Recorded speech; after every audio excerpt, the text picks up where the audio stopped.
إن الحمد لله نحمده ونستعينه ونستغفره ونعوذ بالله من شرور أنفسنا ومن سيئات أعمالنا من يهده الله فلا مضل له ومن يضلله فلا هادي له وأشهد أن لا إله إلا الله وحده لا شريك له وأشهد أن محمدًا عبده ورسوله أما بعد فإن خير الحديث كتاب الله وخير الهدي هدي محمد صلى الله عليه وسلم وشر الأمور محدثاتها وكل محدثة بدعة وكل بدعة ضلالة وكل ضلالة في النار اللهم صل على محمد وعلى آل محمد كما صليت على إبراهيم وعلى آل إبراهيم إنك حميد مجيد اللهم بارك على محمد وعلى آل محمد كما باركت على إبراهيم وعلى آل إبراهيم إنك حميد مجيد أعوذ بالله السميع العليم من الشيطان الرجيم بسم الله الرحمن الرحيم عالم الغيب فلا يظهر على غيبه أحدا إلا من ارتضى من رسول فإنه يسلك من بين يديه ومن خلفه رصدا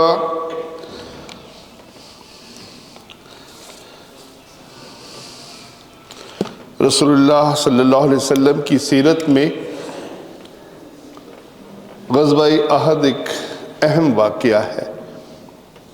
آپ صلی اللہ علیہ وسلم جنگ بدر میں جب دشمن کو شکست دے چکے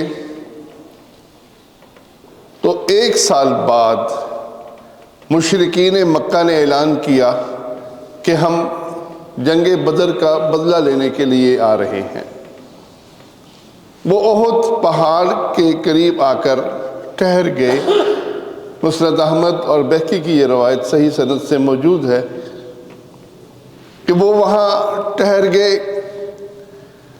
رسول اللہ صلی اللہ علیہ وسلم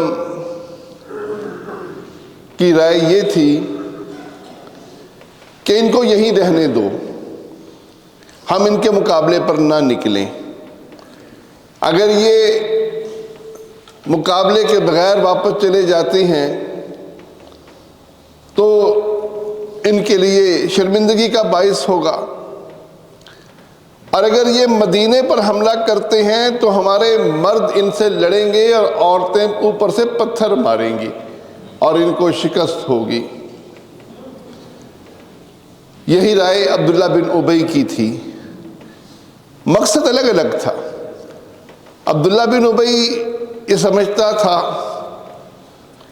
کہ میرا نفاق چھپا رہے گا، مدینے سے اگر صحابہ باہر نہ نکلے تو مجھے بھی میدان میں نکلنے کی ضرورت نہیں ہوگی، لوگ میرے نفاق سے واقف نہیں ہوں گے کہ میں بزدل ہوں، مقابلے پر نہیں آنا چاہتا یا ان سے مقابلہ نہیں کرنا چاہتا، تو میرا راز آؤٹ نہیں ہوگا۔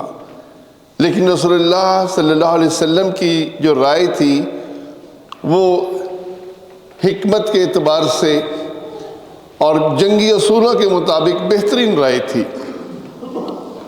لیکن جن صحابہ نے جنگ بدر میں شمولیت نہیں کی، ان کی تمنا یہ تھی کہ ہم مقابلے پر جائیں۔ کہنے لگے یا رسول اللہ، دشمن ہمیں کمزور نہ سمجھے، یہ نہ سمجھے کہ ہم ان کا مقابلہ نہیں کر سکے، آپ ہمیں لے کر ان کے مقابلے پر چلیے، انشاءاللہ پھر آپ دیکھیں گے کہ ہم کیسے ان کا مقابلہ کرتے ہیں۔ تو جو وہ چاہتے یہ تھے کہ ہمیں بھی بدر والا شرف مل جائے۔ بدر والا شرف وہ تو جنہوں نے لینا تھا لے لیا، بہت بڑا شرف ہے کہ اللہ یہ کہہ دے کہ آج کے بعد تم جو کچھ کرو تمہارے لیے معافی ہی معافی ہے. کتنی بڑی خوشخبری تھی ان کے لیے.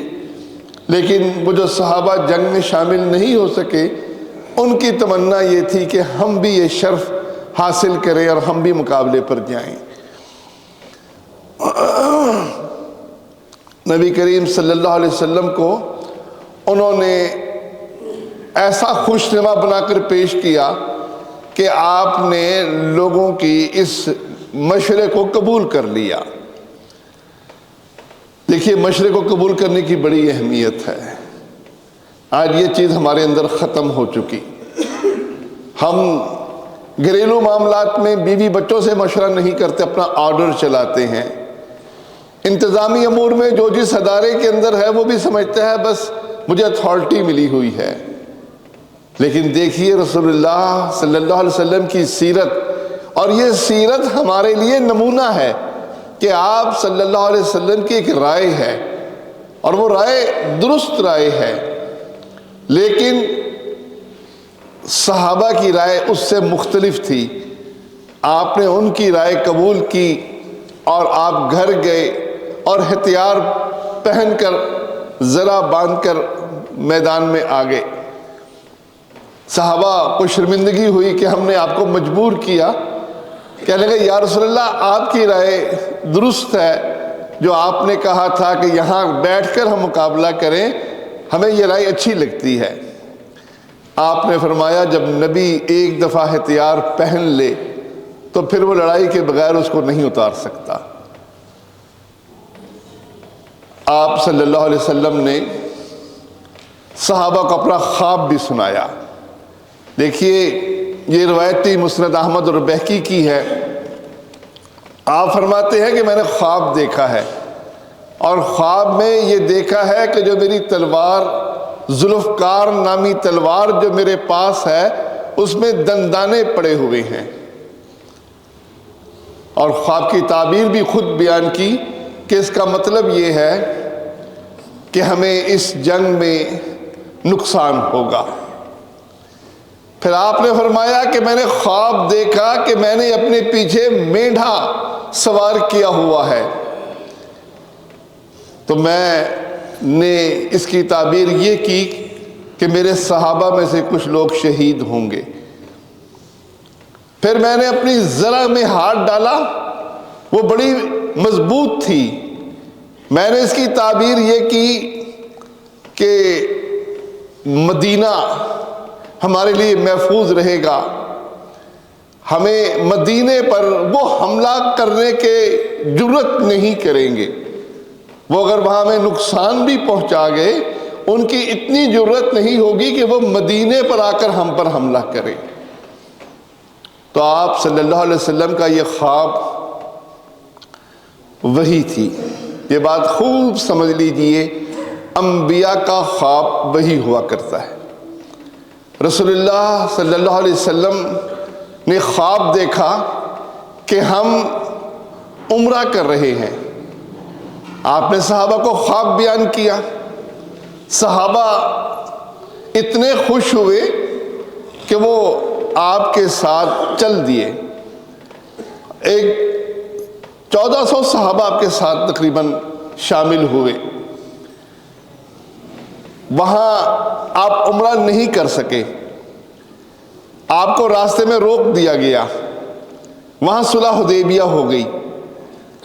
تو سیدنا عمر کہتے ہیں یا رسول اللہ آپ نے تو بیان کیا تھا کہ ہم عمرہ کریں گے، تو یہ جو راستے میں ہم رک گئے ہم نے ان سے معاہدہ کر لیا، پھر تو نعوذ باللہ آپ کا خواب درست نہ ہوا.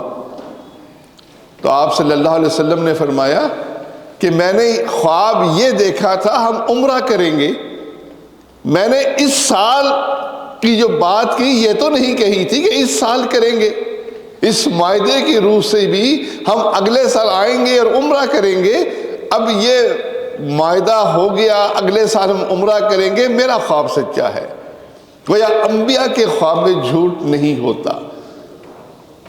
سیدنا ابراہیم علیہ السلام کا خواب قرآن مجید میں ذکر ہے کہ وہ خواب میں دیکھتے ہیں کہ اپنے بیٹے کو ذبح کر رہے ہیں. ذبح کیا ہوا نہیں، چھری چلا رہے ہیں. چھری چلاتے ہوئے دیکھا، اور جب بیٹے سے پوچھا تو بیٹا کہتا ہے کہ ابا جان کر گزریے جس کا آپ کو حکم دیا گیا ہے. گویا انبیاء کو خواب میں حکم ملتا ہے. انبیاء کا خواب 100% سچا ہوتا ہے. انبیاء اپنے خواب کے مطابق عمل بھی کرتے ہیں. ہمارے اور آپ کے خواب وہ دو طرح کے ہیں، بلکہ رسول اللہ صلی اللہ علیہ وسلم فرماتے ہیں، سلسلہ صحیحہ کی حدیث ہے کہ خواب 3 طرح کے ہیں. ایک خواب خوشخبری ہے، اچھا خواب ہے، اور وہ خواب اللہ کی طرف سے ہے. دوسرا خواب برا خواب ہے، یہ شیطان کی طرف سے ہے، شیطان تمہیں ڈراتا ہے. اور تیسرا خواب آپ نے بیان فرمایا کہ آدمی کے اپنے خیالات ہیں جو وہ دل میں سوچتا ہے، اور دل میں سوچنے کے بعد انسان کے ذہن میں وہ سما جاتے ہیں. یہ خیالات بھی خواب بن کر آتے ہیں. تو ہمارے خواب جو ہیں وہ 3 قسم کے ہیں: اللہ کی طرف سے خوشخبری، شیطان کی طرف سے ڈراوا، اور انسانی خیالات جو انسانوں کے ذہنوں میں ہوتے ہیں وہ خیالات بھی خواب بن کر وہ بھی انسانوں کو خواب میں آتے ہیں. 100% درست نہیں ہوتے. انبیاء کے خواب 100% درست ہوا کرتے ہیں، بلکہ آپ صلی اللہ علیہ وسلم فرماتے ہیں، بخاری مسلم کی روایت ہے کہ نبوت میں سے ہر چیز ختم ہو گئی، اب کچھ باقی نہیں رہا سوائے مبشرات کے. صحابی عرض کرتا ہے، یا رسول اللہ یہ مبشرات کیا ہیں؟ آپ نے فرمایا اچھے خواب. تو اچھے خواب مبشرات میں سے ہیں اور نبوت کا حصہ ہیں. صحیح بخاری کی روایت ہے، آپ فرماتے ہیں کہ نبوت کا 46واں حصہ ہے اچھے خواب. اچھے خواب کے ساتھ جو خواب برے ہیں، شیطان کی طرف سے ہیں، اس کے بارے میں بخاری مسلم کی روایت ہے. آپ نے فرمایا کہ جب آدمی برا خواب دیکھے، شیطان اس کو خواب میں ڈرائے، تو وہ آنکھ کھلنے کے بعد 3 دفعہ اعوذ باللہ من الشیطان الرجیم پڑھے. 3 دفعہ شیطان پر تھتکارے، بائیں طرف تھو تھو تھو کر کے 3 دفعہ تھتکارے، پہلو بدلے اور سو جائے. شیطان اس کا نقصان نہیں کر سکے گا. تو خواب اگر برا ہے، آدمی کو ڈر لگا ہے، تو وہ شیطان کی طرف سے سمجھے. خوشخبریاں اللہ کی طرف سے، اور گندے خواب، ڈرانے والے خواب شیطان کی طرف سے، اور اس کے شر سے بچنے کے لیے 3 دفعہ اعوذ باللہ من الشیطان الرجیم پڑھ کر 3 دفعہ تھتکارے، کروٹ بدلے اور سو جائے. شیطان اس کا نقصان نہیں کر سکے گا. پھر آپ نے یہ حکم بھی دیا، یہ روایت بھی صحیح مسلم کی روایت ہے کہ شیطان جب اس کو خواب میں ڈرائے تو اپنا خواب کسی کو بیان نہ کرے. شیطان اس کو نقصان نہیں پہنچا سکے گا. اگر کسی کو بیان کرنا ضروری ہے، خواب اچھا ہو یا برا، تو آپ نے حکم دیا کہ کسی عالم کو بیان کرے جو اس کا خیر خواہ ہو. ہر ایک کو بیان نہ کرے. اس کو بیان کرنے کے لیے اپنے کوئی پسندیدہ ہمدرد خیر خواہ عالم ڈھونڈے اور اس کو یہ خواب بیان کرے کہ میں نے یہ خواب بیان دیکھا ہے. ایک صحابی نے خواب دیکھا، یہ روایت بھی صحیح مسلم کی ہے کہ میرا سر کاٹ دیا گیا ہے۔ تو آپ مسکرائے اور فرمایا کہ اپنا خواب جو شیطان کی طرف سے برا خواب ہے وہ کسی کو بیان نہ کرو۔ تو آدمی پریشان ہو جاتا ہے، تعبیر پوچھتا پھرتا ہے، وہ ایک ایک کو بیان کرتا ہے۔ شریعت میں اس کی اجازت نہیں ہے۔ شریعت میں حکم یہی ہے کہ اگر آپ نے کوئی برا خواب دیکھا ہے تو اس کو کسی کو بیان نہ کرو۔ ترمذی کی روایت ہے کہ آدمی جب خواب بیان کرتا ہے اور جو شخص اس کی تعبیر بیان کرتا ہے اس تعبیر کے مطابق وہ بات پھر ہو جاتی ہے۔ اس لیے فرمایا کہ آدمی کسی عزیز دوست کو یا عقل مند کو اپنا خواب بیان کرے، ہر ایک کو خواب بیان نہ کرے، اچھے خواب بھی انہی کو بیان کرے تاکہ وہ اچھی تعبیر کر سکے۔ اگر برے خواب بیان کرے گا اور اس کی تعبیر کوئی برا بیان کر دے گا، بری تعبیر کر دے گا تو وہ واقعہ ہو جائے گی۔ آپ صلی اللہ علیہ وسلم نے اس کی مثال یوں دی، آپ نے فرمایا کہ آدمی خواب دیکھتا ہے، خواب دیکھنے کے بعد وہ خواب اسے کچھ نقصان نہیں پہنچاتا، وہ اپنا خواب کسی کو بیان کر دے اور وہ اس کی تعبیر کر دے تو پھر وہ اس تعبیر کے مطابق واقع ہو جاتا ہے۔ اس لیے خواب اپنے عزیز کو بیان کرو جو تمہارا ہمدرد ہو اور عقل مند بھی ہو، غلط تعبیر نہ کرے۔ اچھی تعبیر، اچھا خواب دیکھا آپ نے، کسی کو بیان کر دیا تو آگے سے جواب ملا کہ خواب تو الٹ آیا کرتے ہیں۔ اس نے اس کی تعبیر بری بیان کر دی کہ نہیں، اس کا مطلب یہ ہے کہ تم بیمار ہو گئے، میں نے اپنے آپ کو تندرست دیکھا خواب میں۔ اب اگر اس نے یہ بیان کر دیا کہ یہ خواب برا ہے، تم نے اپنے آپ کو تندرست دیکھا، مالدار دیکھا، تو مطلب یہ ہے کہ تم ابھی غریب ہو جاؤ گے۔ تو آپ صلی اللہ علیہ وسلم نے خواب کا تعلق تعبیر کے ساتھ بھی جوڑا ہے۔ اس لیے کبھی اپنا خواب کسی کو بیان نہ کریں۔ لوگ گروپوں کے اندر شیئر کر دیتے ہیں، اب گروپ میں ہر قسم کے لوگ ہوتے ہیں۔ عقل مند، دیکھیں شرط کیا لگائی آپ نے، بندہ عقل مند ہو، ہمدرد ہو، خیر خواہ ہو، عزیز دوست ہو، تاکہ اس کو پتا ہو کہ میں نے تعبیر کیا کرنی ہے۔ برا خواب بھی دیکھا، اچھی تعبیر کرے گا تو وہ اچھا ہی ہو جائے گا، اور اچھا خواب دیکھا اور بری تعبیر کر دی تو وہ پھر وہ برا ہو جائے گا۔ اس لیے آدمی ہمیشہ جب خواب دیکھے پریشان نہ ہو۔ یہ خواب جب سچے اور جھوٹے ہوتے ہیں تو دین کا جز نہیں بن سکتے۔ ہمارا دین مکمل ہو چکا، ہمارے دین میں کوئی کمی بیشی نہیں ہو سکتی۔ جو بات رسول اللہ صلی اللہ علیہ وسلم نے بیان کر دی وہی دین ہے، اور جو اللہ نے قرآن مجید میں کہہ دیا وہی دین ہے۔ اس لیے فرمایا کہ اگر تمہارا جھگڑا ہو جائے فردوہ الی اللہ والرسول، تو فیصل کن حیثیت اللہ کو حاصل ہے یا اس کے رسول کو۔ خواب کو لوگوں نے دین بنا لیا، لوگ خواب بیان کرتے ہیں اور ان خوابوں کے ذریعے انہوں نے مسائل گھڑ لیے کہ دیکھو فلاں بزرگ کو یہ خواب آیا تھا اور اس خواب کے تحت یہ اور یہ مسئلے بن گئے ہیں۔ شرعاً اس کی کوئی حیثیت نہیں ہے، بلکہ صوفیاء نے تو ان خوابوں سے بڑھ کر دعویٰ کیا۔ خواب کے بعد انہوں نے ایک مقام رکھا کشف، جو سونے اور جاگنے کے درمیان ہے، اور اس سے اوپر ایک مقام رکھا مکاشفہ، جو عین بیداری کے اندر ہوتے ہیں۔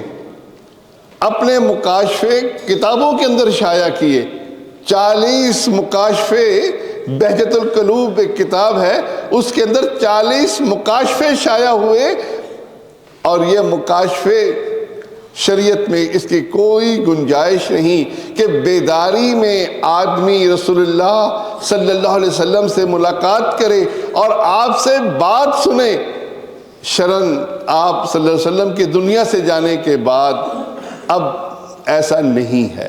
نہ وہ دین بن سکتا ہے اور نہ ان کے بارے میں ہم یہ دعویٰ کر سکتے ہیں کہ یہ بات صحیح ہے۔ تو مکاشفہ ہو یا کشف ہو، شریعت میں اس کی حیثیت کچھ نہیں ہے۔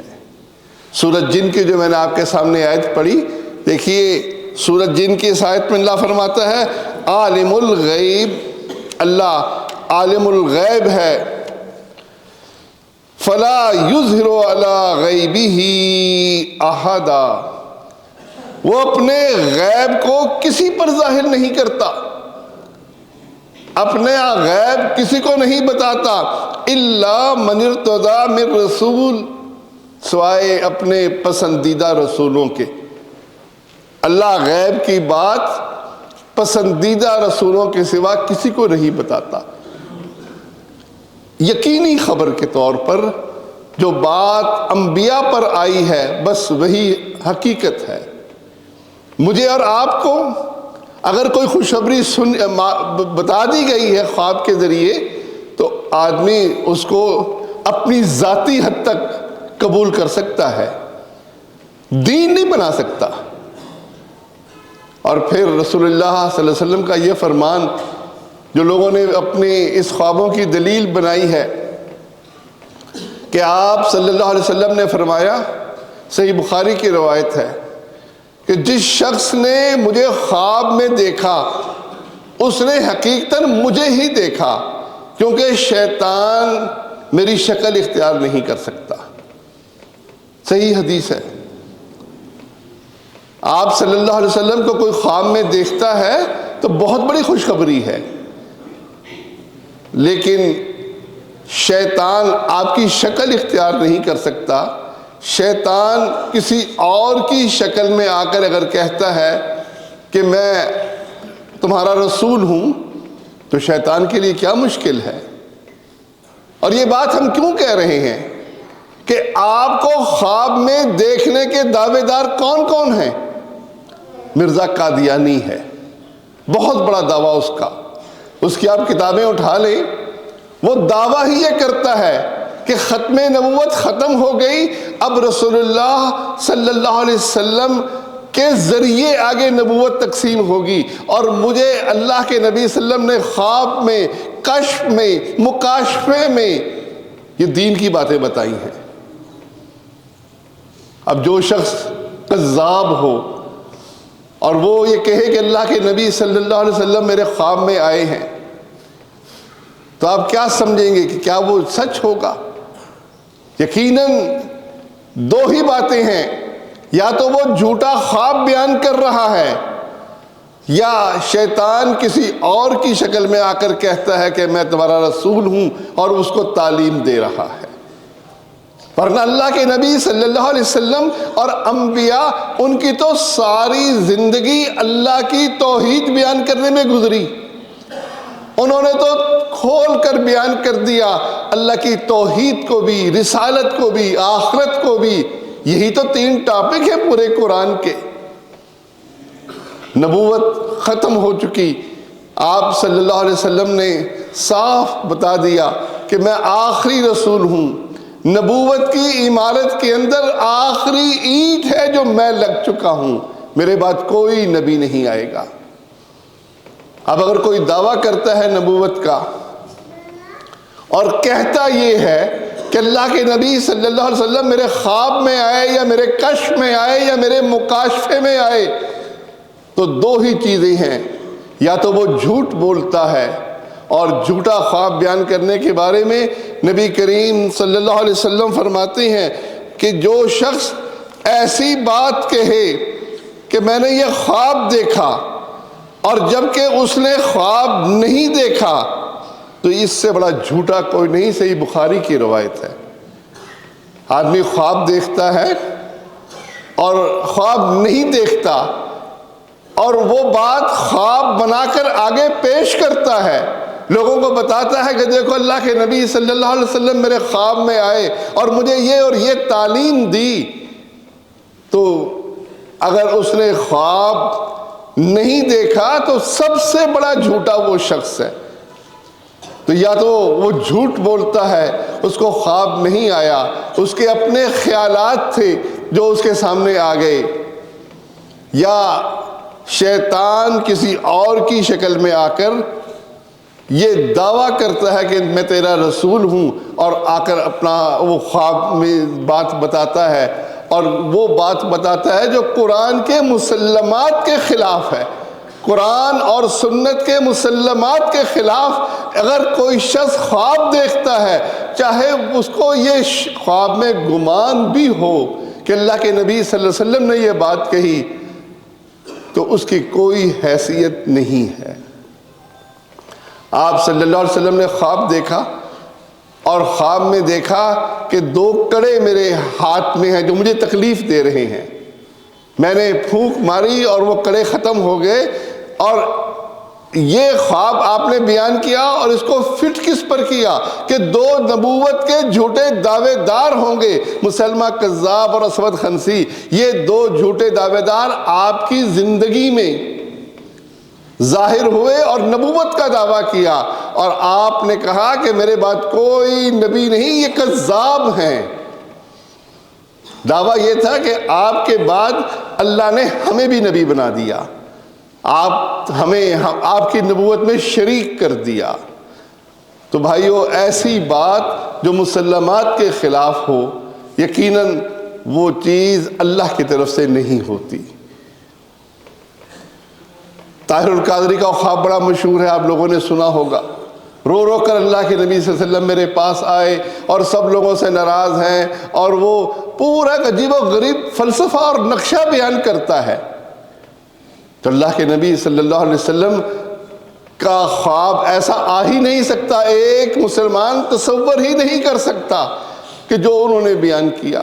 تو اس لیے یہ کبھی نہ سمجھیے، یہ دلیل ہے اس بات کی کہ ایک شخص دعویٰ کرتا ہے جو خود بدعقیدہ ہے، خود نبوت کا دعوے دار ہے، ایک شخص دعویٰ کرتا ہے اور اس کا خود عقیدہ شرک والا ہے، ایسے شخص کے پاس خواب میں اللہ کے نبی صلی اللہ علیہ وسلم ہی کیوں نہ آئیں، آپ اپنی شکل میں نہیں آئے، آپ نہیں آئے، کون آیا؟ وہ شیطان کسی اور کی شکل میں آ کر اس کو دھوکہ دے گیا۔